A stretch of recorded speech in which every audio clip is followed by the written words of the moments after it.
Ipinagpalit sa kabit gamit ang sarili kong dugot pawis. Habang ako'y nagkakalyo sa kakatrabaho, siya'y nagpapakasarap sa luhong, ako ang nagbayad. Wala siyang silbi, ATM ko lang yan, ang nakakadiring sambit ng asawa kong Linta. Pwes, tinapos na niya ang aking pagiging martir. Babawiin ko ang lahat, hanggang sa huling sentimo. Handa na ba silang matikman ang bagsik ng isang reynang nagising mula sa pagiging alipin? Wala siyang pinagkaiba sa isang makinang luma, Mia. Kapag pinindot mo ang buton, maglalabas ng pera. Kapag inutusan mong magtrabaho, gagawin niya hanggang sa malunod siya sa sariling pagod. Pero ang hawakan ng mga kamay niya, Diyos ko baby, para na siyang papel de liha sa kagasgasan. Nakakasuka ang amoy ng bawang at pawis na laging dumidikit sa balat niya. Tumigil ang mundo ni Desiree sa likod ng makapal at madilim na pinto ng storage room ng hotel. Ang boses na yon, ang boses na 7 taon niyang pinaglingkuran, pinagkatiwalaan, at minahal ng higit pa sa kanyang sarili, ay tila isang matalim na balisong na dahan-dahang humahati sa kanyang pagkatao. Hindi ito sigaw, hindi ito galit, kundi isang malamig at kaswal na pag-amin na mas masahol pa sa anumang sampal. Dahan-dahan niyang tiningnan ang kanyang mga kamay. Sa gitna ng madilim na silid na amoy alikabok at lumang gamit, nanginginig ang kanyang mga daliri habang hawak ang isang maliit na lalagyan ng kumpisal. Sa loob nito ay isang mamahaling relos na 5 buwan niyang pinag-ipunan mula sa 5 magkakaibang racket. Naglakad siya ng malayo sa halip na sumakay ng jeep. Hindi siya kumain ng tanghalian at nagpuyat siya sa pagtatahi ng mga basahan para lamang mabili ang regalong yon para sa ika-40 kaarawan ni Calvin. Gusto niyang iparamdam dito na kahit hirap sila, karapat-dapat pa rin itong makaranas ng luhong pinapangarap nito. Isang mapait na ngiti ang gumuhit sa mga labi ni Desiree. Ang relos na simbolo ng kanyang sakripisyo ay tila naging isang mabigat na pasanin sa kanyang palad. Sa labas ng pinto, narinig niya ang malutong na tawa ng isang babae. Si Mia, ang batang sekretarya ni Calvin, na palagi niyang ipinagluluto ng baon dahil ang akala ni Desiree ay wala itong pamilyang nag-aalaga rito. Naramdaman ni Desiree ang pag-akyat ng isang malapot at mapait na bara sa kanyang lalamunan. Ang bawat tibok ng kanyang puso ay nagdudulot ng kirot na tila may mga karayom na tumutusok sa kanyang dibdib. Hindi siya makahinga. Ang hangin sa loob ng bodega ay naging kasing bigat ng semento. Gusto niyang sumigaw.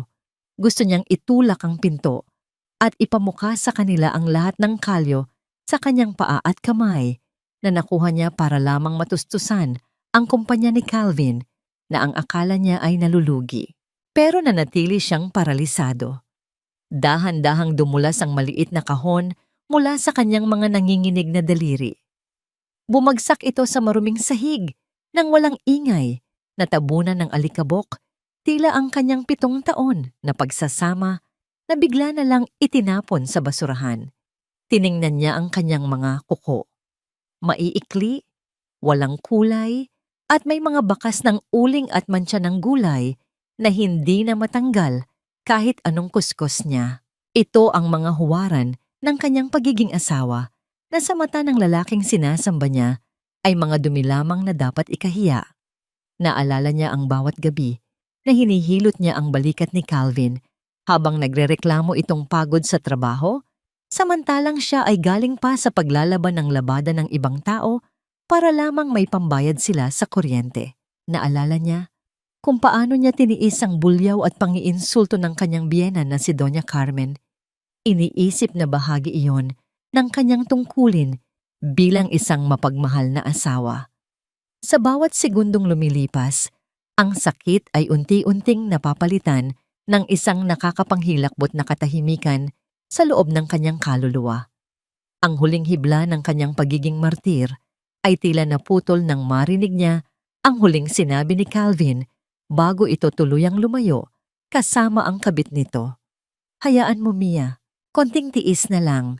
Kapag nakuha ko na ang huling pirma niya sa papeles ng bahay naman niya, itatapon ko na ang basahang yan sa kalsada kung saan ko siya kinuha. Naiwan si Desiree sa gitna ng kadiliman, yakap ang kanyang sariling mga braso na tila sinusubukang buuin ang mga piraso ng kanyang nadurog na puso. Ang amoy ng mamahaling pabango ni Mia na naiwan sa hangin ay tila lason na sumasakal sa kanya. Ganito na lang ba ang halaga ng lahat? Ang bawat patak ng pawis, ang bawat gabing hindi pagkakatulog, at ang bawat pagkakataong pinili niyang magutom para lang mabusog sila. Lahat ba yon ay pambayad lamang para sa sarili niyang libingan? Lumingon siya sa huling pagkakataon sa kahon ng relos na naiwan sa sahig. Hindi na niya ito pinulot. Sa halip, hinawakan niya ang hawakan ng pinto nang may determinasyong hindi niya kailanman naramdaman noon. Ang init ng kanyang mga luha ay natuyo na sa kanyang mga pisngi, nag-iiwan ng isang malamig at matigas na desisyon. Sa dinami-dami ng bagyong sinuong ko para sa kanya, bakit ako pa ang hinayaan niyang malunod sa ulan? At kung ako man ang basahang itinuring niya, sisiguraduhin kong ako rin ang magiging lubid na sasakal sa lahat ng kanyang mga kasinungalingan. Ang paglalakad pa uwi ay parang paglalakbay sa isang mahabang panaginip na puno ng basag na salamin. Bawat hakbang ko sa madilim at tahimik na kalsada ay may kasamang matutulis na alaala ng mga salitang narinig ko kanina. Atim, papel de liha, basahan, paulit-ulit. Umiikot sa aking isipan hanggang sa halos hindi ko na maramdaman ang pagod sa aking mga binti o ang bigat ng mumurahing bag na pasan ko. Pagsapit ng 3:00 ng madaling araw, dahan-dahan kong pinihit ang susi sa pinto, umaasang makakapasok ng hindi gumagawa ng ingay. Ngunit pagbukas ko ng pinto, isang nakakasilaw na ilaw mula sa sala ang sumalubong sa akin. Doon, nakaupo ang biyenan kong si Doña Carmen sa kanyang paboritong silyon, nakataas ang paa habang may isang babaeng maingat na nagkukulay ng kanyang mga kuko sa paa. Ang amoy ng acetone ay kasing talim ng kanyang tingin nang mapansin niya ako. Hoy, Desiree! Anong oras na? Sa tingin mo ba may duwending maghahanda ng almusal para sa anak ko? Bungad niya. Hindi man lang ibinaba ang kanyang boses na puno ng paghahamak. Baka nakakalimutan mong dahil lang sa amin, kaya hindi ka pa namumulot ng basura sa kalsada. Ayan ka na naman. Amoy araw at alikabok. Hindi ako umimik. Yumuko lang ako at naglakad patungo sa kusina. Ang tanging lugar sa bahay na yon na pakiramdam ko ay aking teritoryo at aking kulungan. Ang init mula sa munting espasyo ay tila yumakap sa aking pagod na katawan. Ngunit bago pa man ako makahinga ng maluwag, isang pamilyar na amoy ang tumusok sa aking ilong. Doon, sa likod ng pinto ng kusina, nakasabit ang mamahaling coat ni Calvin. Hindi amoy ng kanyang pabango ang nangingibabaw, kundi ang matamis at nakakasukang halimuyak ng pabango ni Mia. Parang sinampal ako ng katotohanan sa pangalawang pagkakataon. Ang narinig ko sa hotel ay hindi isang masamang panaginip. Ito ay ang hangin na nilalanghap ko sa sarili kong pamamahay. Isang yabag mula sa hagdanan ang nagpabalik sa akin sa realidad. Pumasok si Calvin sa kusina. Kinukusot ang kanyang mga mata na parang bagong gising, ngunit ang kanyang damit ay plansado pa rin at ang buhok niya ay perpektong nakaayos. Isa na namang kasinungalingan. Mahal, gising ka pa pala. Malambing niyang sabi, lumapit na tila nag-aalala. Pasensya na. Inabot kami ng madaling araw sa meeting. Ginagawa ko ang lahat para makabayad na tayo sa mga utang natin. Para sa'yo rin naman to, para sa atin. Hinawakan niya ang aking braso. Dati, ang bawat haplos niya ay nagbibigay sa akin ng lakas. Ngayon, para itong haplos ng isang ahas, malamig, madulas, at puno ng kamandag.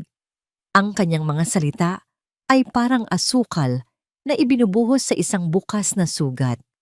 Pinigilan ko ang panginginig ng aking katawan. Tinanggal ko ang aking mga kamay sa pagkakahawak niya ng dahan-dahan, isang kilos na hindi niya napansin sa sobrang pag-arte. Ngumiti ako ng tipid at tumango, ngunit sa loob-loob ko, ang lahat ng pagmamahal ay napalitan na ng yelo. Okay lang, sagot ko. Isang boses na hindi ko na halos makilala dahil sa lamig. Pagod lang ako. Maghahanda na ako ng almusal. Tumalikod ako para buksan ang pre-dider na halos walang laman kundi mga tira-tirang pagkain at isang pitsil ng tubig. Ramdam ko ang mga mata ni Calvin na nakatitig sa aking likod. Marahil ay nagtataka sa biglaang pagbabago ng aking kilos, ngunit hindi niya na yon pinansin. Sige, mahal. Maliligo lang ako. Nga pala, huminto siya sa may pintuan. Malapit na ang deadline sa bangko. Sana mapirmahan mo na yung mga papeles mamaya para sa bahay. Para to sa kinabukasan natin. Hindi ako lumingon. Tumango lang ako habang nakatingin sa loob ng pre-dider. Ang lamig mula rito ay tila gumagapang sa aking balat. Narinig ko siyang bumuntong hininga na parang guminhawa ang pakiramdam at pagkatapos ay ang kanyang mga yabag papalayo. Nang sigurado na akong wala na siya, dahan-dahan kong isinara ang pinto ng pre-dider at napasandal dito. Pinipigilan ng isang hikbing nagbabantang kumawala. Ngunit ang aking pag-iisa ay hindi nagtagal. Habang nagsisimula akong maghiwa ng bawang, isang tunog mula sa cellphone ni Calvin na naiwan sa mesa ang bumasag sa katahimikan. Bumalik siya ng mabilis para kunin ito. Nakita ko sa gilid ng aking mata kung paano niya ito tinakpan ng mabilis. Matapos makita ang mensahe sa screen, isang mensahe mula sa isang numerong walang pangalan. Sino yon? Tanong ko. Sinusubukan ang aking bagong tuklas na katatagan. Wala. Sa opisina lang. Nangungulit. Mabilis niyang sagot. Itinatago ang cellphone sa kanyang bulsa bago tuluyang umakyat sa hagdan. Alam kong nagsisinungaling siya. Kagabi, sa madilim na bodega, namatay ang tiwala ko. Ngayon, sa maliwanag na kusina, nagsisimula na itong mabuluok. Ipinagpatuloy ko ang paghahanda ng almusal. Sinangag at itlog, ang pagkain ng mga taong nagtitipid. Ngunit habang nagluluto ako, pumalik si Doña Carmen. Tapos na ang kanyang pedicure. Dala-dala niya ang amoy ng pagiging mayaman habang ako ay nangangamoy ng usok at mantika. Hindi siya nagsalita. Sa halip, may kinuha siyang isang makapal na pligo ng mga papel mula sa drawer. Walang babala. Ipinagsampalan niya ito sa aking mukha. Ang dulo ng mga papel ay humiwa ng bahagya sa aking pisngi. Nagkalat sa sahig ang mga bill ng kuryente, tubig at internet. Ayan, sigaw niya, nanginginig ang kanyang daliri na nakaturo sa akin. Tingnan mo kung gaano kalaki ang mga bayarin. Ang anak ko, nagpapakamatay sa trabaho para sa pamilyang ito. Habang ikaw hindi pa rin sapat ang kinikita mo sa mga raket-raket mo. Maghanap ka pa ng ibang trabaho. Kumayod ka pa. Yan lang naman ang silbi mo sa bahay na to. Tumingin ako sa mga papel na nagkalat sa aking paanan. Ang bawat numero ay isang patunay ng aking pagpapagal. Ang bawat letra ay isang paalala ng aking pagiging tanga. Dati, ang mga salitang ito mula kay Doña Carmen ay parang mga punyal na tumatagos sa aking puso. Nag-iiwan ng sariwang sugat na dinadala ko sa pagtulog. Pero ngayon, wala na akong maramdaman. Dahan-dahan, itinuwid ko ang aking likod at tiningnan siya ng diretso sa mata. Hindi ako umiyak. Hindi ako sumagot. Sa halip, isang maliit na ngiti ang sumilay sa aking mga labi. Isang nanangiting hindi umabot sa aking mga mata. Isang nanangiting malamig, walang emosyon, at may pahiwatig ng isang bagay na paparating. Natigilan si Doña Carmen. Ang kanyang galit na mukha ay napalitan ng pagtataka at marahil isang katiting na takot. Hindi siya sanay na ganito ako. Hindi niya inaasahan ang katahimikang ito. At sa katahimikang yon, Doon ko natagpuan ang aking sandata. Hating gabi, ang buong kabahayan ay nababalot sa isang mabigat na katahimikan, binabasag lamang ng marahang ugong ng lumang predider at ng malalakas na hilik ni Calvin mula sa itaas. Para sa kanya, ito ay oras ng pamamahinga. Para sa akin, ito ang simula ng digmaan. Ang kusina, na dati aking bilangguan, ngayon ay naging aking silid pandigma. Maingat kong binuksan ang luma at mabagal na laptop sa ibabaw ng mesa. Ang bawat pagpindot ko sa keypad ay tila isang malakas na ingay sa katahimikan, kaya't bawat galaw ko ay kalkulado. Nang masiguro kong tulog na tulog ang lahat, dahan-dahan akong pumasok sa aming kwarto. Doon, sa paanan ng kama, nakalatag ang kanyang mamahaling leather na briefcase. Ang kaba ng yaman na mula sa aking dugo at pawis. Lumuhod ako, pinipigilan ang aking paghinga habang marahan kong binubuksan ang trangka nito. Ang bawat tunog ng hilik ni Calvin ay isang paalala na anumang oras ay maaari akong mahuli. Sa loob, nakita ko ang aking hinahanap. Isang itim na USB na may logo ng kanyang kumpanya. Walang pag-aalinlangan. Kinuha ko ito at bumalik sa kusina. Ang puso ko'y dumadagundong sa aking dibdib. Isinaksak ko ang USB sa laptop. Bilang isang bookkeeper na sanay sa mga numero, ang mga pekeng financial records ay parang isang bukas na aklat sa akin. Gumawa ako ng sarili kong spreadsheet, maingat na inililista ang bawat transaksyon, bawat petsa, bawat pangalan. At doon, sa gitna ng daan-daang numero, isang pangalan ang paulit-ulit na lumitaw. Mia Sandoval.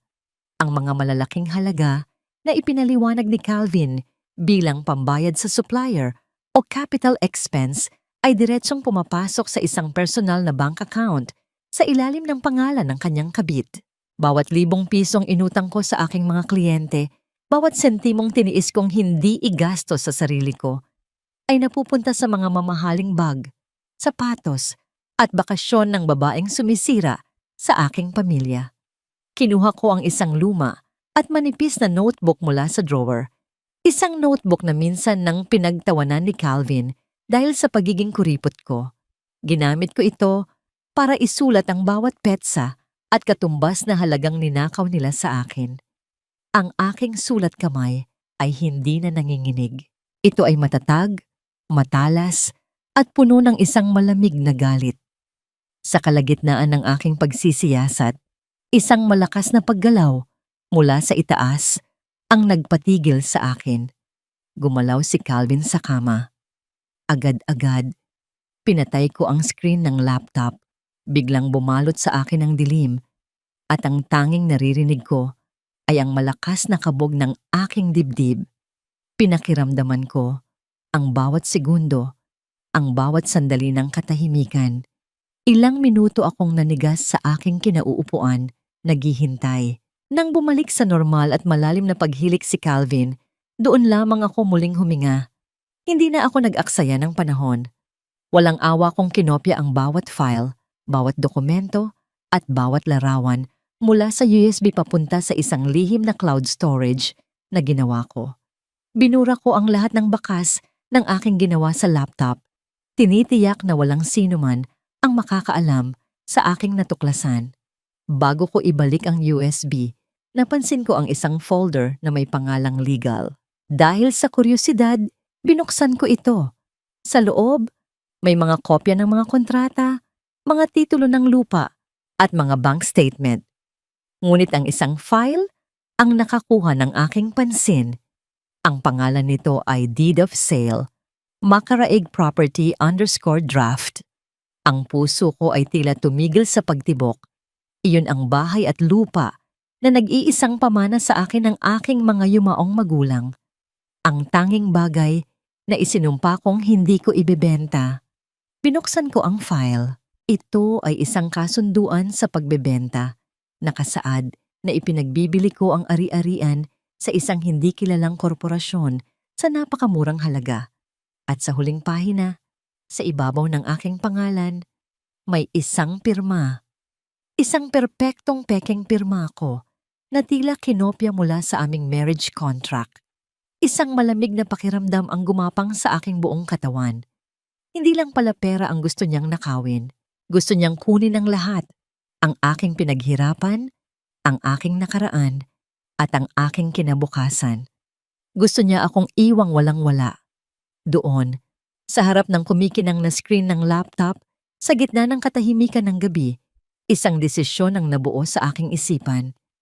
Hindi na ito tungkol sa sakit ng puso o sa pagtataksil. Ito ay tungkol sa kaligtasan. Ito ay tungkol sa pagbawi sa kung ano ang nararapat na sa akin. Isinara ko ang laptop. Dahan-dahan kong ibinalik ang USB sa briefcase ni Calvin. Tinitiyak na nasa eksaktong posisyon ito kung saan ko ito natagpuan. Habang isinasara ko ang trangka, tiningnan ko ang natutulog na anyo ng aking asawa. Hindi na siya ang lalaking minahal ko. Siya na ngayon ang aking kalaban. At sa larong ito, sisiguraduhin kong ako ang mananalo. Kinagabihan, ang hapagkainan ay tila isang entablado para sa isang masalimuot na dula. Ang pagkain sa mesa ay simple, pritong isda at kanin. Ngunit ang tensyon sa hangin ay sapat na para hiwain ng kutsilyo. Pumasok si Calvin sa bahay na may isang pilit ng ngiti. At sa kanyang kamay, may hawak siyang isang rosas. Isang rosas na bahagyang lanta na ang mga talulot. At ang kulay pula nito ay may halong paninilaw na. Ito ang unang bulaklak na natanggap ko mula sa kanya sa loob ng 3 taon. Para sa'yo, mahal, sabi niya. Iniaabot ito sa akin na parang isang alay. Tinanggap ko ito. Ang mga tinik sa tangkay ay tila mas buhay kaysa sa bulaklak mismo. Sa kalagitnaan ng aming tahimik na hapunan, nagsimula ang kanyang pag-arte. Ibinaba niya ang kanyang kubyertos, ipinatong ang kanyang mga siko sa mesa, at isinubsob ang kanyang mukha sa kanyang mga palad. Nagsimulang manginig ang kanyang mga balikat. Hindi ko na kaya, Des. Humihikbi niyang sabi. Ang kanyang boses ay basag at puno ng pagsisisi. Malulunod na tayo sa utang. Ang kumpanya, malapit nang bumagsak. Ikaw lang ang pag-asa natin. Itinaas niya ang kanyang muka. Pula ang kanyang mga mata, ngunit wala akong makitang tunay na luha. Inilabas niya mula sa kanyang bulsa ang isang nakatuping dokumento at dahan-dahang inilapag sa ibabaw ng mesa. Isang special power of attorney. Kailangan ko lang ng pirma mo. Mahal. Pagmamakaawan niya. Para maisanla natin pansamantala ang bahay at lupa. Pangako, kapag nakaahon tayo, babawiin natin agad. Para ito sa kinabukasan natin. Para sa pamilya natin. Bago pa man ako makasagot, sumabat si Doña Carmen mula sa kabilang dulo ng mesa. Ang kanyang boses ay matalim at puno ng panunumbat. Pagkatapos ng lahat ng ginawa namin para sa'yo, Desiree, ito pa ba ang ipagkakait mo? Nakalimutan mo na ba kung sino ang nagbayad ng ospital nung naghihingalo ang nanay mo? Utang na loob, Desiree. Kung hindi dahil sa amin, saan ka pupulutin? Ang mga salitang iyon, utang na loob, ay ang kadenang matagal nang gumagapos sa aking mga paa. Bawat sumbat ay isang hagupit na dati nagpapaluhod sa akin sa pagsunod.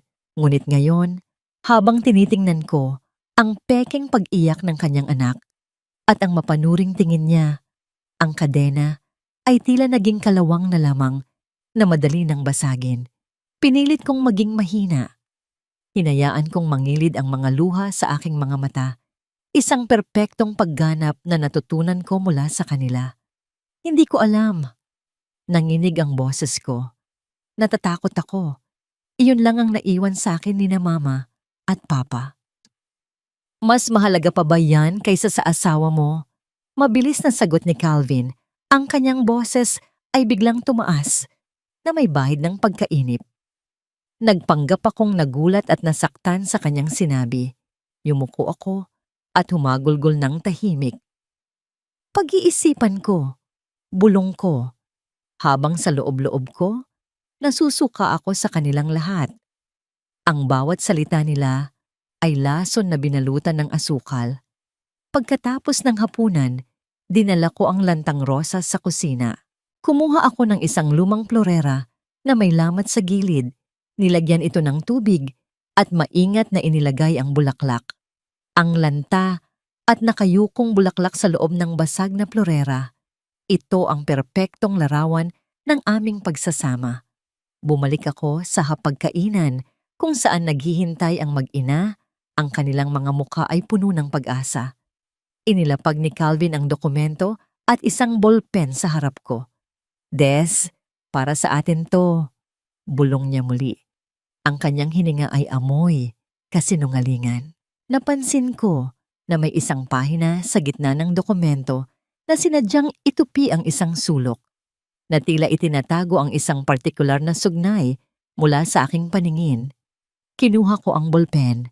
Ang aking kamay ay nanginginig.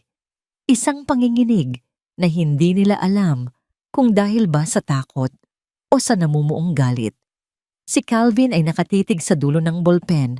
Ang kanyang mga mata ay kumikinang sa kasabikan, parang isang buwitreng naghihintay sa huling hininga ng kanyang biktima. Itinapat ko ang dulo ng ballpen sa linya kung saan dapat akong pumirma. At sa mismong sandaling iyon, isang aksidente ang nangyari. Biglang tumama ang aking siko sa baso ng tubig na nasa tabi ko. Gumulong ito, at ang malamig na tubig ay bumuhos sa buong dokumento. Ang tinta mula sa mga salita ay nagsimulang kumalat. Ang papel ay naging basa at malambot. Sira na ito. Ano ba yan? Sigaw ni Calvin, napatalon sa kanyang upuan. Si Doña Carmen ay napamura sa inis. Sorry, na nanginginig kasi ako. Sabi ko, ang aking boses ay puno ng pagkataranta. Hindi ko sinasadya. Napatitig si Calvin sa basang papel. Ang kanyang mukha ay nabalot sa hindi maipintang pagkadismaya. Ngunit sa ilalim ng mesa, malayo sa kanilang paningin, ikinuyom ko ang aking palad. Ang mantsa ng tubig ay dahan-dahang lumalamon sa mga salitang special power of attorney. At sa gabing iyon, napatunayan kong kaya kong sirain ang kanilang kapangyarihan sa akin. Isang patak sa bawat pagkakataon. At kinabukasan, lumabas ako ng bahay na may dalang isang malaking bayong na puno ng mga sapin-sapin at puto na ako mismo ang gumawa.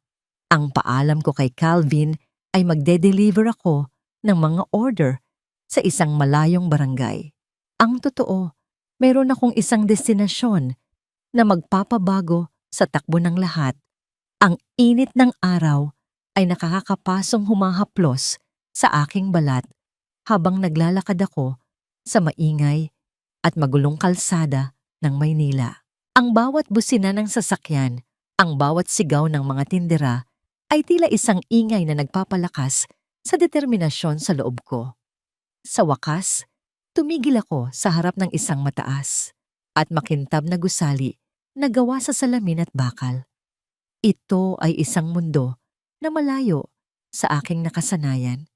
Pagpasok ko sa loob, isang bugso ng malamig na hangin mula sa aircon ang sumalubong sa akin. Isang lamig na tila nagpatino sa aking nag-aalab na kalooban. Ang paligid ay tahimik.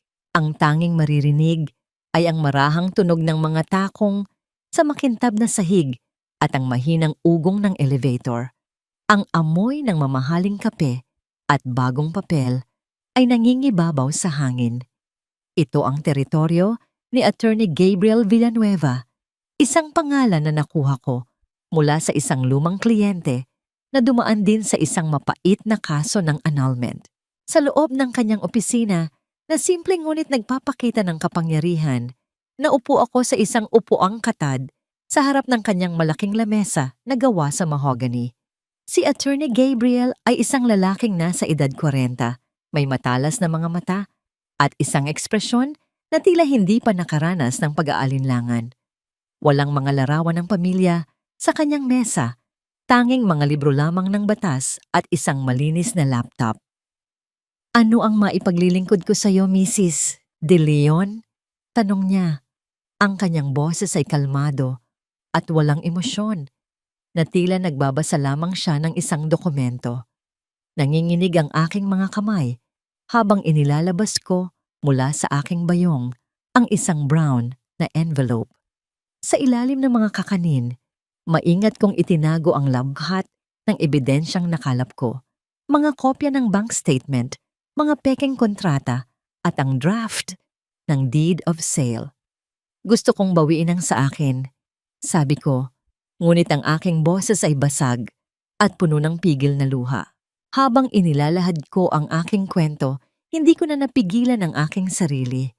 Ang lahat ng sakit, lahat ng pagtataksil, lahat ng kahihiyan ay bumuhos mula sa aking mga mata. Hindi nagbago ang ekspresyon ni Attorney Gabriel. Kinuha niya ang mga papel at isa-isang sinuri ng may matinding konsentrasyon. Hindi siya tumingin sa akin habang ako'y humahagulgol. Nang matapos siyang magbasa, maingat niyang ibinalik ang mga dokumento sa envelope. Tumingin siya sa akin ng diretso sa mata.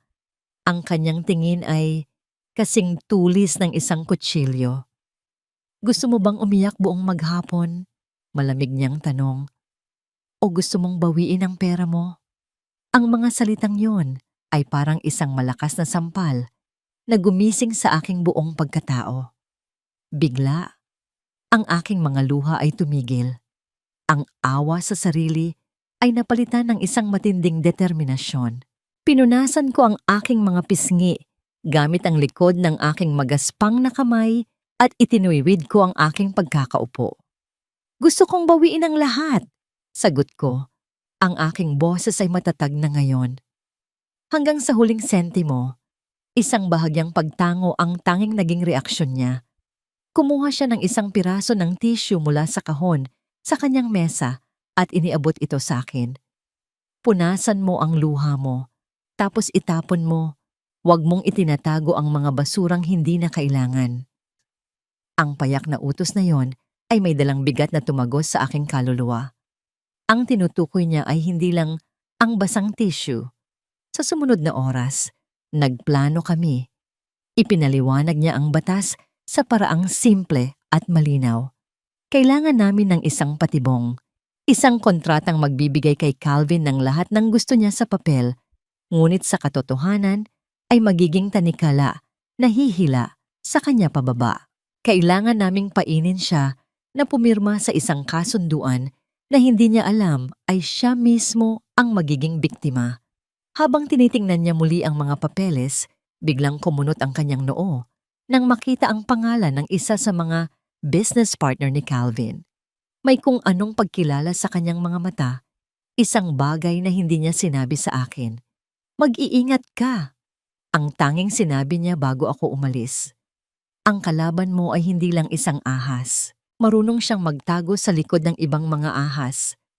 Lumabas ako sa kanyang opisina na may bagong lakas at pag-asa. Hindi na ako ang Desiree na pumasok doon isang oras na ang nakalipas. Ngayon, mayroon na akong sandata, ang batas, at mayroon na akong general na gagabay sa akin sa laban. Ngunit habang naglalakad ako palabas ng building, pabalik sa mainit na realidad ng kalsada, isang pamilyar na bagay ang pumukaw sa aking atensyon. Sa kabilang kalye, nakaparada ang isang kotse. Isang makinang na pulang kotse, ang mismong kotse na nakita kong ibinigay ni Calvin kay Mia. Nanigas ako sa aking kinatatayuan. Ang bintana ng kotse ay tinted. Hindi ko makita kung sino ang nasa loob, pero ramdam kong may mga matang nakamasid sa akin. Sinusundan ba ako? O isa lang itong masamang pagkakataon? Ang nakakapasong kulay pula ng kotse ay tila isang babala na ang laban ay nagsisimula pa lamang. Pumirma ka na, Desiree. Huwag mo nang patagalin ang paghihirap nating lahat. Ito ang mga salitang sumalubong sa akin pagpasok ko pa lamang ng pinto. Nakaupo si Calvin sa hapagkainan. Ang mga siko niya ay nakapatong sa mesa at ang kanyang mga mata ay tila pagod na pagod. Sa tabi niya, nakatayo si Doña Carmen na may hawak na pamaypay. Ang bawat kumpas nito ay tila isang hatol na nagmamadali sa aking kamatayan.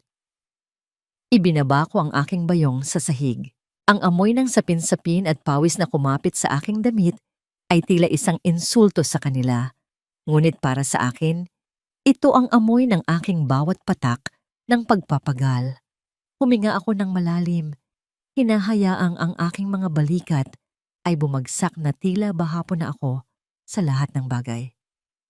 Suko na ako, Calvin. Bulong ko. Ang aking boses ay sadyang ginawa kong paos at walang buhay. Pagod na akong lumaban. Kung ito lang ang tanging paraan para magkaroon tayo ng kapayapaan, gagawin ko na. Nakita ko ang mabilis na pagngiti ni Calvin, isang ngiti ng tagumpay na hindi niya naitago ng maayos. Agad siyang tumayo at kinuha ang isang bagong print na dokumento. Dahil sa aksidente ng pagkakabuhos ng tubig kagabi, gumawa siya ng bago. Isang perpektong pagkakataon. Salamat, mahal. Alam kong maiintindihan mo rin ako. Sabi niya sa isang malambing na tono na dati ay nagpapalambot sa aking puso. Ngunit ngayon ay nagpapangilo lamang sa aking mga ngipin. Inilapag niya ang mga papel sa mesa.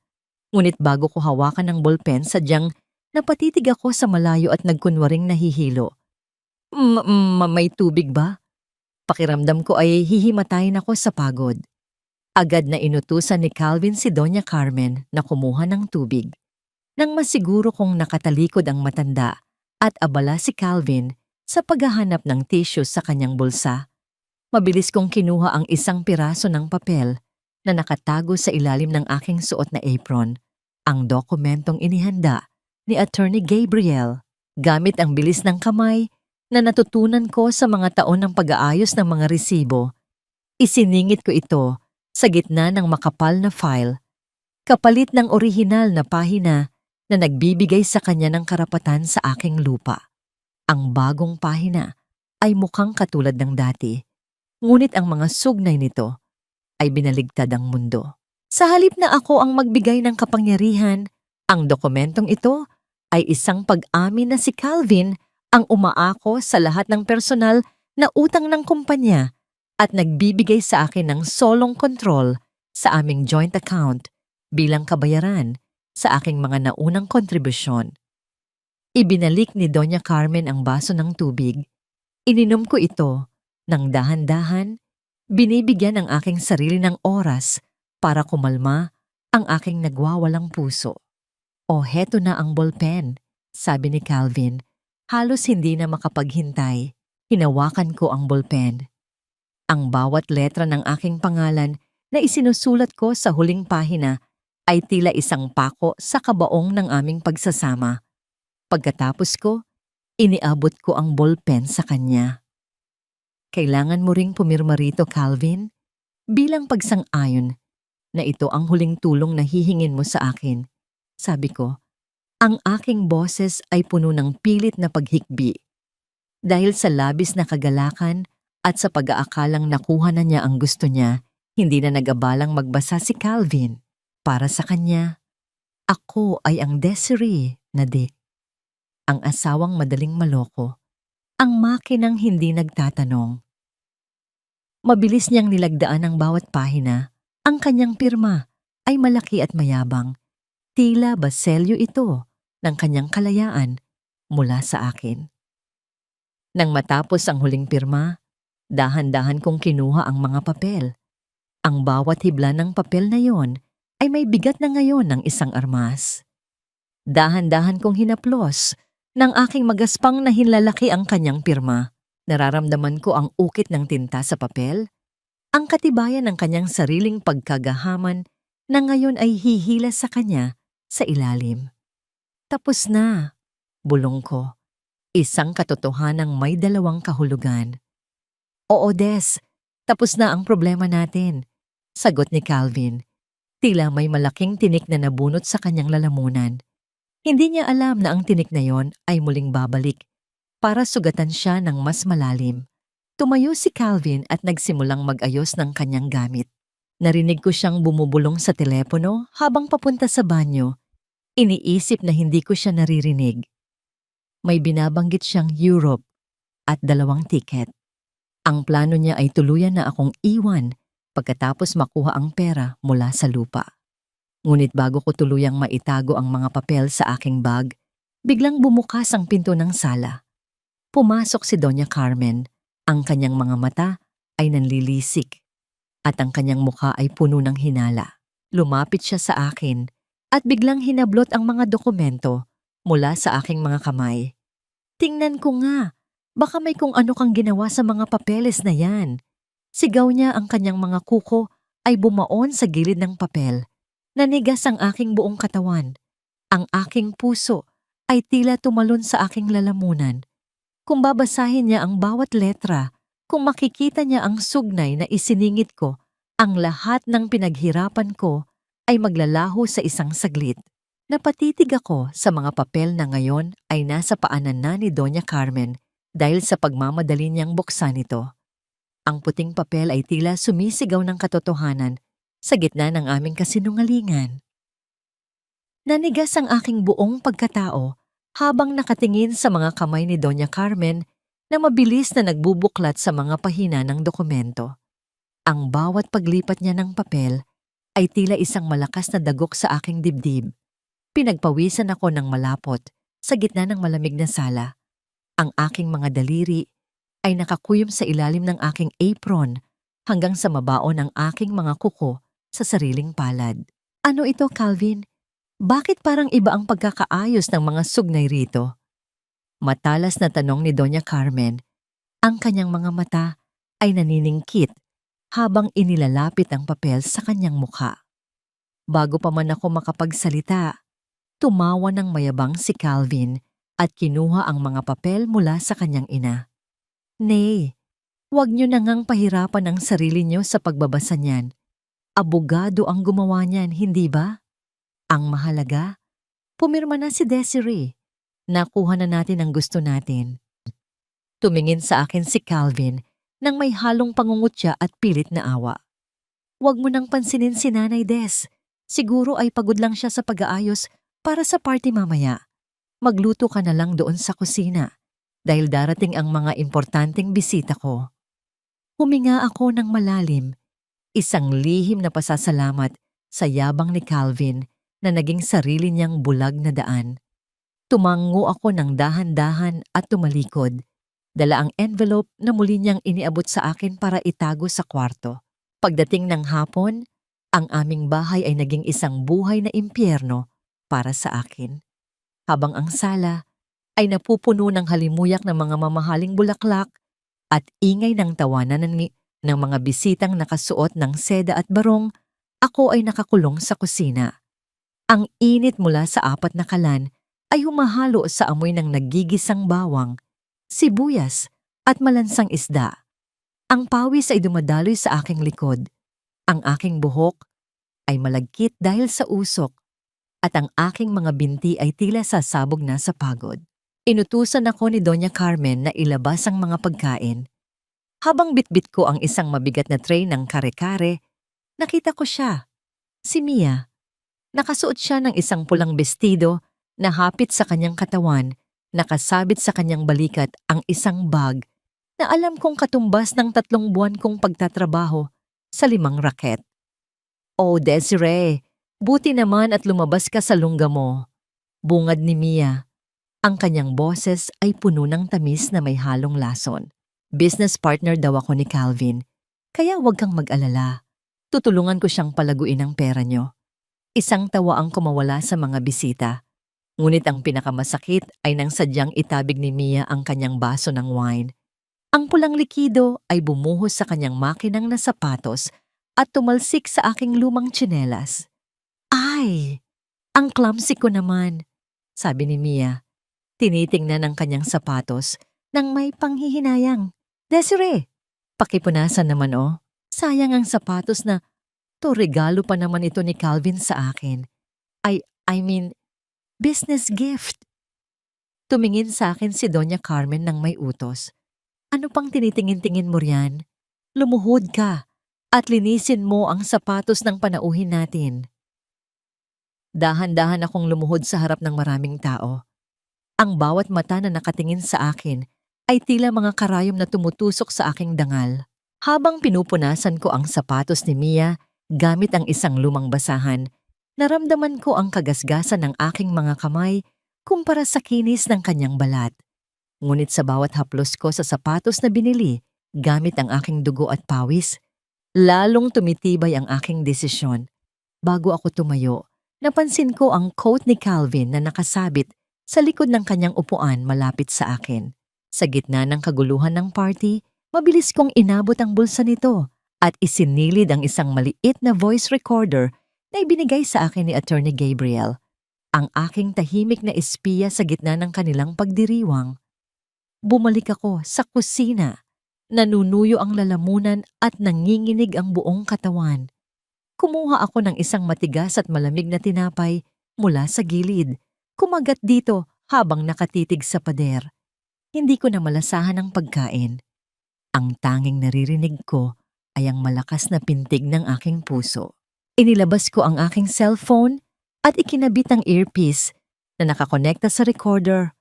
Ang ingay ng party ay unti-unting napalitan ng pamilyar na boses ni Calvin at Mia na tila nagtatago sa isang sulok ng balkonahe.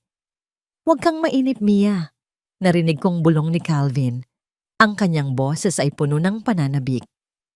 Bukas ng umaga, kapag na-clear na ang lahat ng tseke mula sa papeles na pinirmahan ng tangang yon, lilinisin ko ang lahat ng accounts. Iiwan ko ang mag-inang yan na mamulot ng basura sa kalsada habang tayo ay nasa Europa na.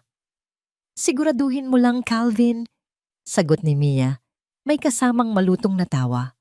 Ayoko nang makita ang mukha ng katulong na yan. Nakakasuka ang amoy niya, amoy kahirapan. Napatigil ako sa pagnguya. Ang bawat salita nila ay tila mga uling na itinatambak sa aking dibdib. Ngunit hindi ako sumigaw.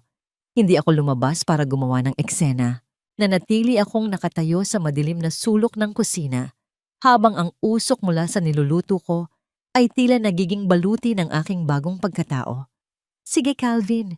Sige, Mia.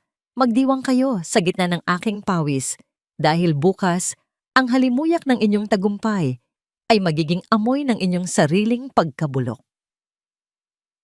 Sigurado ka na ba rito, Desiree? Kapag pinihit natin ang susi, wala na itong balikan. Magigising ang mga linta na wala nang masisipsip na nadugo. Ang boses ni Attorney Gabriel sa kabilang linya ng telepono ay kasing lamig ng simoy ng hangin sa madaling araw. Nakaupo ako sa sahig ng madilim na kusina.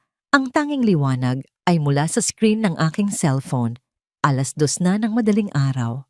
Sa itaas, narinig ko ang mahimbing na paghilik ni Calvin at ang mahinang ugong ng aircon mula sa kwarto ni Doña Carmen.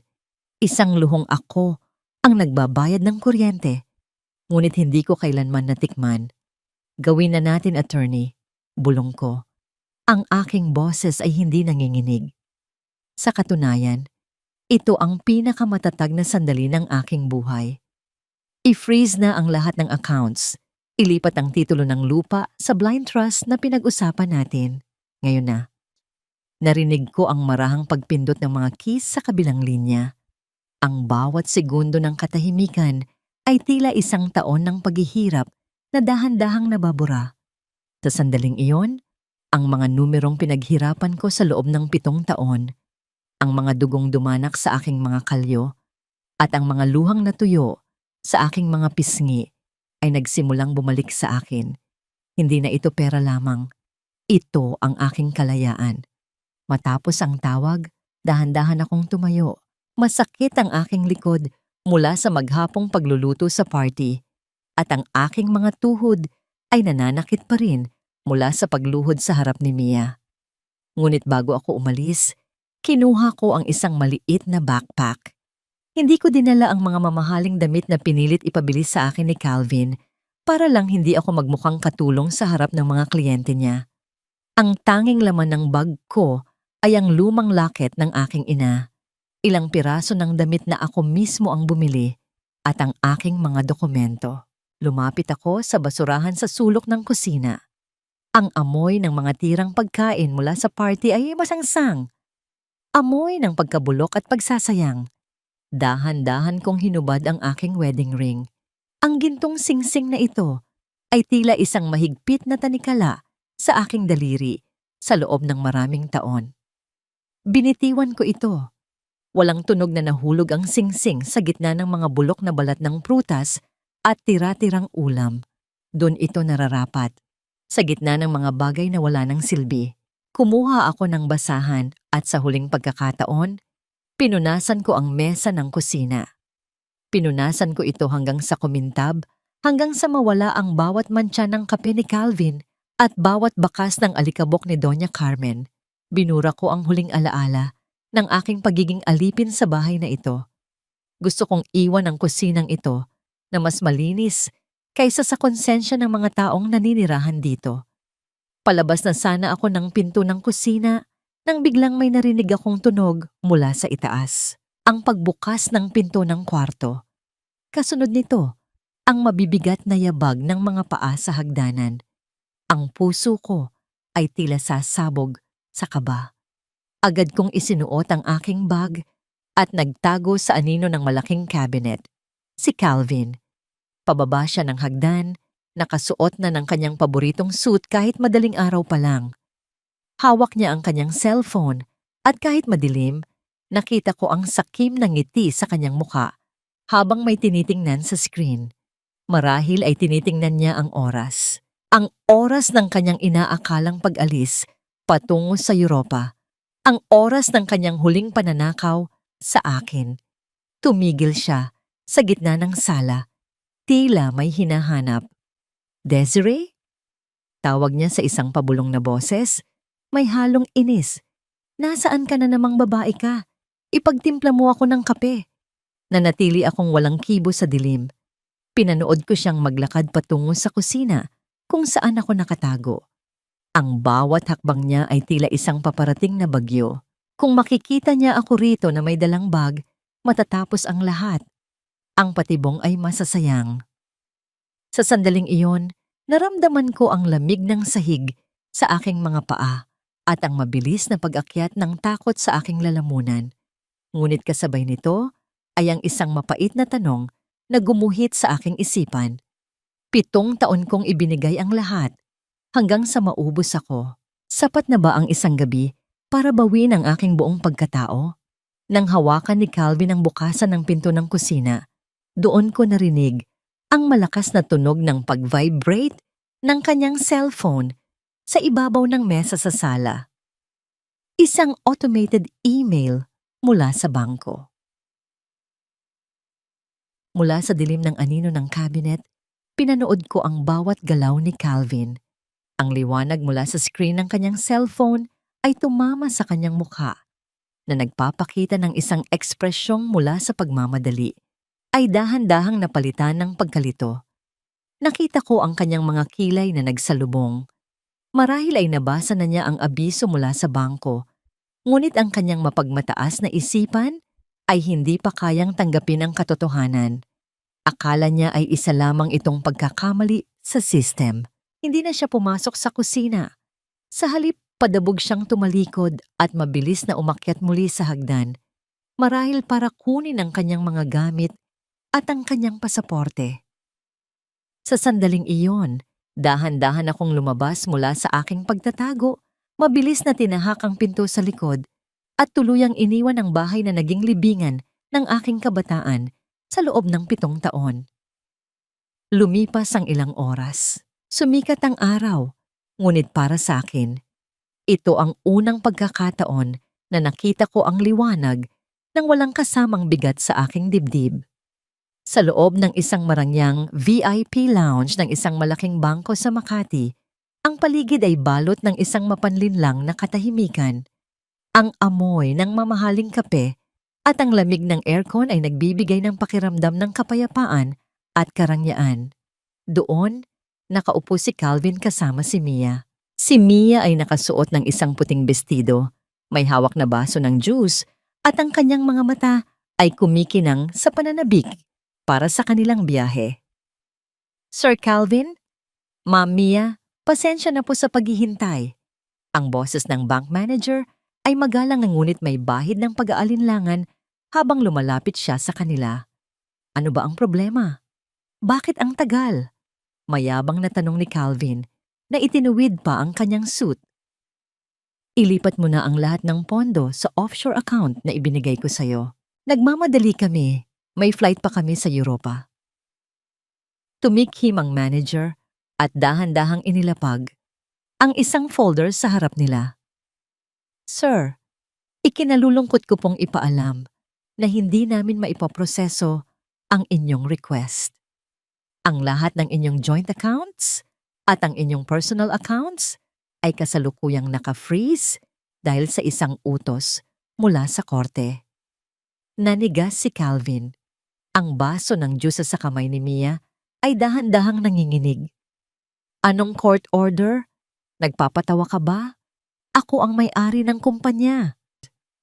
Ang inyong asawa, si Mrs. Desiree De Leon, ay naghain ng kaso ng falsification of documents at financial abuse. Dahil sa dokumentong pinirmahan ninyo kahapon, binigyan ninyo siya ng sole authority na pangasiwaan ang lahat ng ari-arian bilang pambayad sa inyong mga utang sa kanya.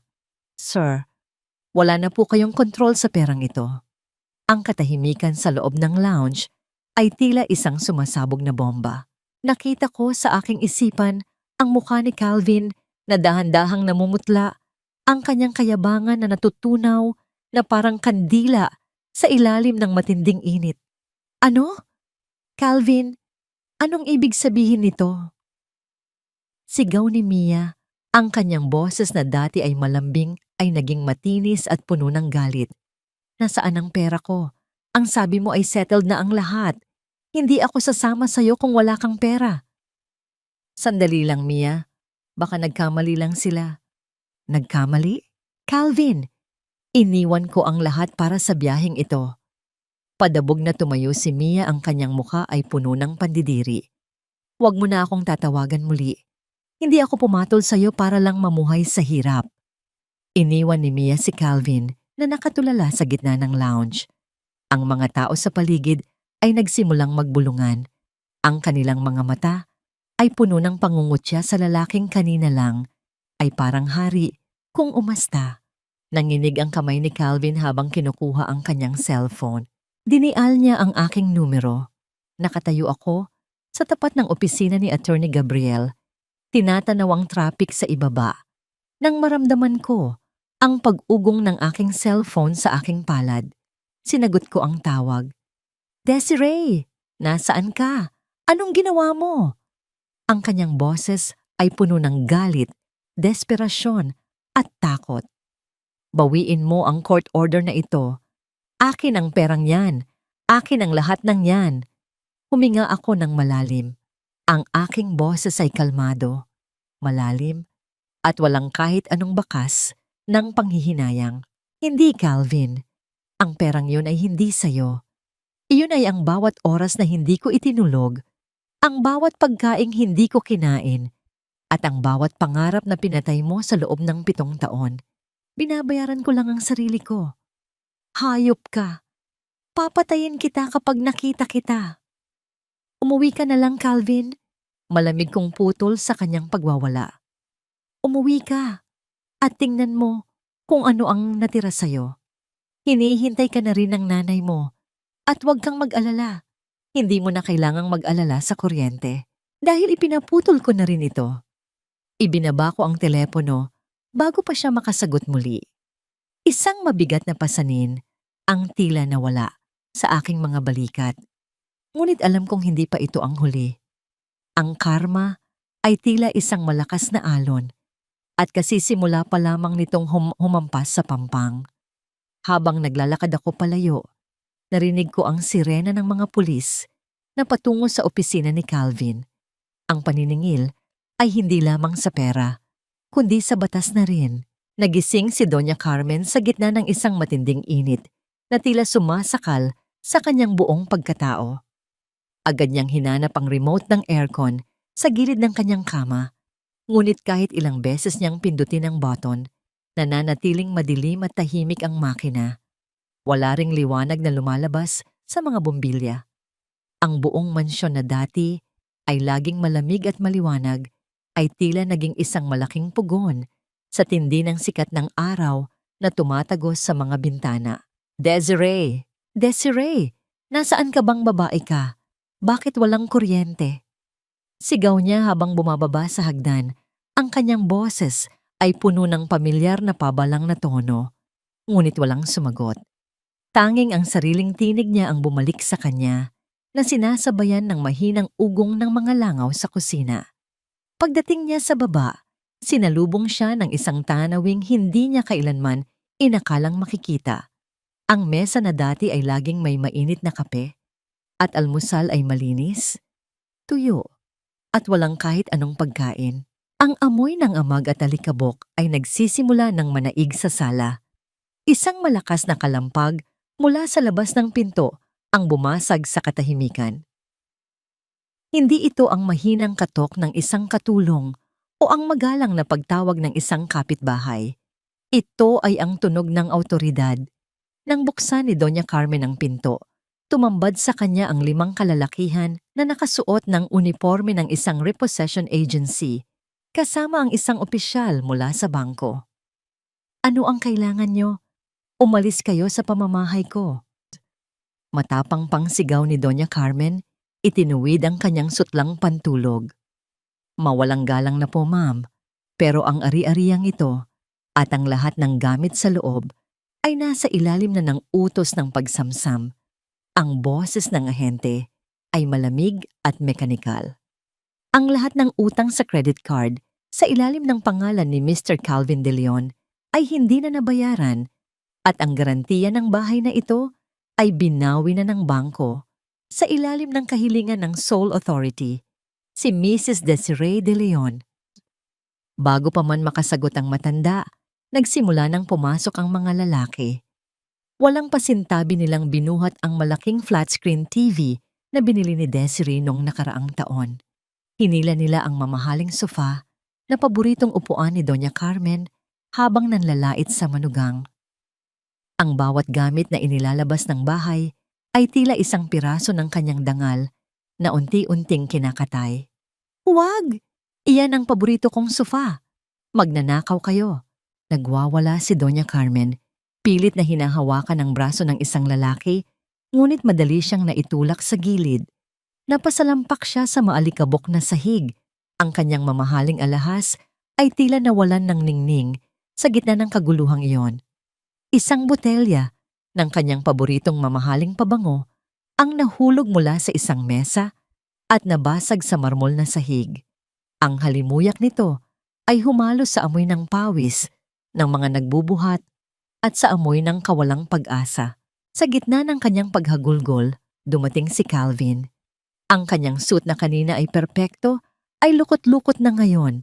Ang kanyang buhok ay gulo-gulo at ang kanyang mukha ay kasing putla ng papel. Tiningnan niya ang kanyang ina na nasa sahig at ang kanyang bahay na uwant-unting nawawalan ng laman. Calvin! Anak! Gawin mo ang paraan! Itigil mo sila! Pagsusumamo ni Doña Carmen, gumagapang patungo sa kanyang anak.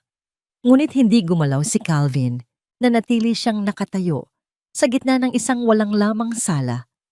Ang kanyang mga mata ay walang buhay habang tinitingnan ang eviction notice na iniabot sa kanya ng opisyal. Ang palasyong itinayo niya sa ibabaw ng mga kasinungalingan at paghihirap ng kanyang asawa ay tuluyan ng gumuho. Naging tahimik ang lahat. Ang tanging naririnig ay ang mabibigat na hininga ni Doña Carmen at ang malayo at mahinang tunog ng mga ibon sa labas, hanggang sa isang bagong tunog ang bumasag sa katahimikan. Ang tunog ng mga takong ng sapatos na tumatama sa marmol na sahig. Tuk, tuk, tuk. Ang tunog ay mabagal, tiyak at puno ng kapangyarihan. Dahan-dahang napatingin ang mag-ina sa bukana ng pinto. Doon, nakatayo ang isang babaeng hindi nila halos makilala. Ang buhok niya ay maayos na nakastyle.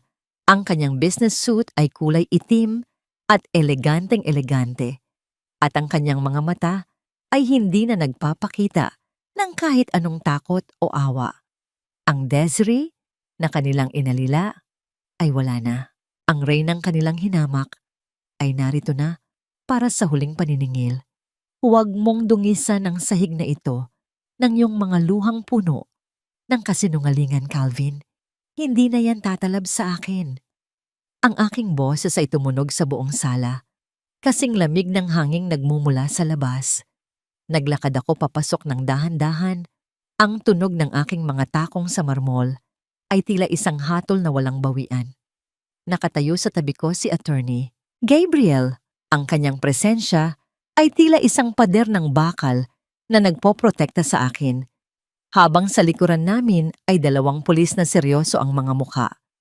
Napaangat ng tingin si Calvin mula sa kanyang pagkakaluhod sa sahig. Ang kanyang mga mata ay nanlilisik sa galit, isang galit na nagmumula sa sugat na ego ng isang lalaking nawalan ng kapangyarihan. Sa isang saglit, ang kanyang pagiging gentleman ay tuluyang naglaho. Tumayo siya ng mabilis at akmang susugod sa akin. Ang kanyang mga kamao ay nakakuyom. Hayop ka, Desiree. Ninakawan mo ako. Sisirain ko ang buhay mo. Sigaw niya. Ang kanyang boses ay puno ng panggigigil. Ngunit bago pa siya makalapit sa akin, mabilis siyang hinarang ng 2 pulis. Pinilipit nila ang kanyang mga braso sa kanyang likuran at idiniin siya sa malamig at maalikabok na pader.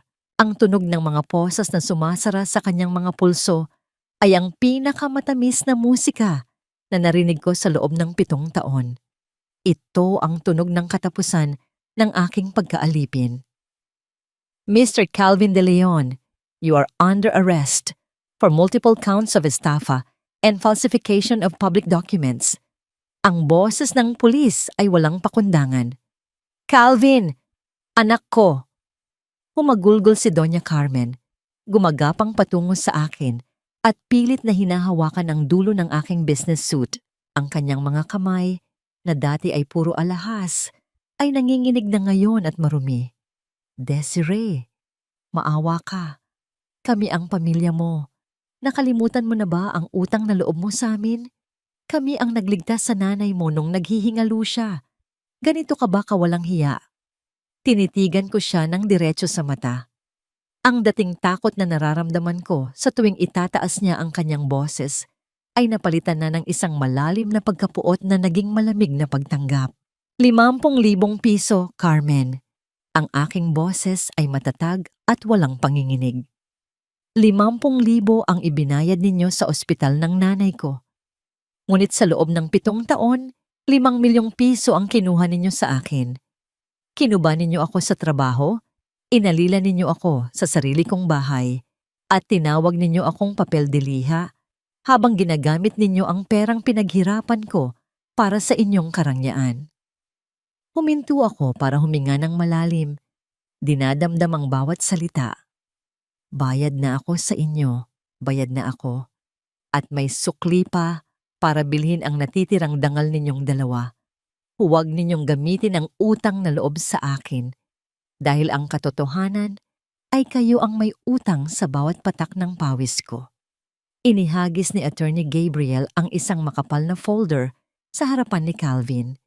Ang mga papel ay nagkalat sa sahig, ang mga resibo ng kanyang mga panloloko, ang mga litrato nila ni Mia, at ang lahat ng katibayan ng kanyang pagtataksil. Kasama rin sa warrant na ito ang iyong business partner na si Mia Sandoval. Dagdag ni Gabriel, ang kanyang boses ay kasing talas ng isang labaha. Nahuli na siya sa labas habang sinusubukang itakas ang kotseng nakapangalan pa rin sa kumpanyang pag-aari na ngayon ni Mrs. Desiree. Napasandal si Calvin sa pader.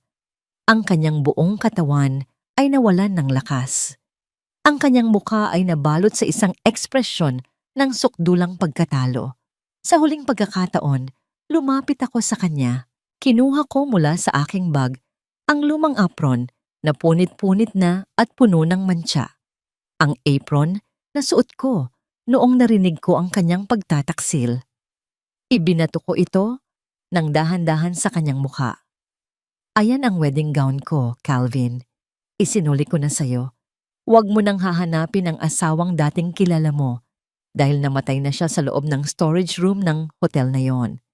Isinakay si Calvin sa loob ng police car habang nagwawala at sumisigaw ng mga mura. Si Doña Carmen naman ay naiwang nakaupo sa sahig ng isang bahay na hindi na sa kanya, yakap ang kanyang sarili, habang ang kanyang mga gamit ay tuluyan ng inilalabas ng mga ahente. Naiwan akong nakatayo sa balkonahe, tinitignan ang pag-alis ng sasakyan ng pulis. Ang hangin ay dahan-dahang humahaplos sa aking mukha. Dala ang amoy ng paparating na ulan, ngunit sa loob ng aking puso, ang bagyo ay tuluyan ng lumipas. Tumingala ako at sinalubong ang sikat ng araw na tumatagos sa mga ulap. Sa loob ng 7 taon, ngayon ko lang naramdaman na ang aking hininga ay akin na talaga. Sinasabi nila na ang oras ang pinakamabuting manggagamot. Ngunit para sa akin, ang bawat segundong lumipas ay hindi lamang gamot, kundi isang muling pagsilang. Ang bawat sugat na iniwan ng 7 taon kung pagiging alipin ay nagsimulang matuyo, nag-iiwan ng mga pilat na nagsisilbing paalala ng aking katatagan. Lumipas ang mga buwan na tila isang mabilis na agos ng malinis na tubig na dahan-dahang naglilinis sa putik ng aking nakaraan. Nakatayo ako sa loob ng isang silid na puno ng liwanag, isang modernong gusali kung saan idinaos ang pinal na pagbasa ng hatol kay Calvin. Ang boses ng hukom ay tumunog sa buong silid. Bawat salita ay may bigat ng hustisya. 8 taon. 8 taon ng pagkakakulong para sa mga kasong estafa at falsification of documents. Nang sulyapan ko si Calvin, hindi ko na nakita ang lalaking mayabang na nagpapatakbo ng kumpanya gamit ang aking pera. Ang nakita ko ay isang lalaking hukot ang balikat, may mga matang puno ng takot, at nakasuot ng kulay kahel na uniforme na tila nagsasabing wala na siyang halaga. Hindi ako nakaramdam ng galit at lalong hindi ako nakaramdam ng saya. Ang naramdaman ko ay isang malalim at payapang katahimikan. Tapos na siya sa buhay ko. Isang araw, habang sakay ako ng aking bagong sasakyan patungo sa aking itinatayong negosyo, nadaanan ko ang isang pamilyar na kanto sa isang squatters area sa labas ng lungsod. Doon, sa gitna ng mga barong-barong at amoy ng basura, nakita ko ang isang matandang babae. Nakasuot siya ng isang maruming duster. Ang kanyang buhok, na dati ay laging maayos, ay parang pugad ng ibon, at ang kanyang mga kamay ay abala sa pag-aayos ng mga plastik na bote sa isang sako. Si Doña Carmen, ang reyna ng panlalait, ay isa na ngayong tagapulot ng basura. Ang kanyang mga kuko, na dati ay laging may bagong kulay, ay nangingitim na sa dumi. Wala na ang amoy ng kanyang mamahaling pabango. Ang tanging nangingibabaw sa kanya ngayon ay ang amoy ng bulok na pagkain at kawalang pag-asa. Tumigil ang aking mundo sa loob ng ilang segundo habang pinagmamasdan ko siya. Ito ang huling hininga ng kanyang kayabangan, ang maging biktima ng kahirapang dati niyang ginagawang sandata para mangalipusta ng kapwa. Dahan-dahan kong pinihit ang manibela at nagpatuloy sa aking destinasyon. Ang aking bagong buhay ay hindi na matatagpuan sa mga abo ng nakaraan. Sa gitna ng isang mataong kalsada sa Makati, isang bagong tindahan ang nagbukas ng kanyang mga pinto. Ang pangalan sa itaas ay kumikinang sa kulay ginto, Desiree's Artisanal Pastries. Sa loob, ang paligid ay balot ng halimuyak ng bagong lutong tinapay, vanilla at sariwang kape. Ang mga upuan ay malambot. Ang ilaw ay mainit at nakaka-relax, at ang bawat detalye ay ako mismo ang pumili.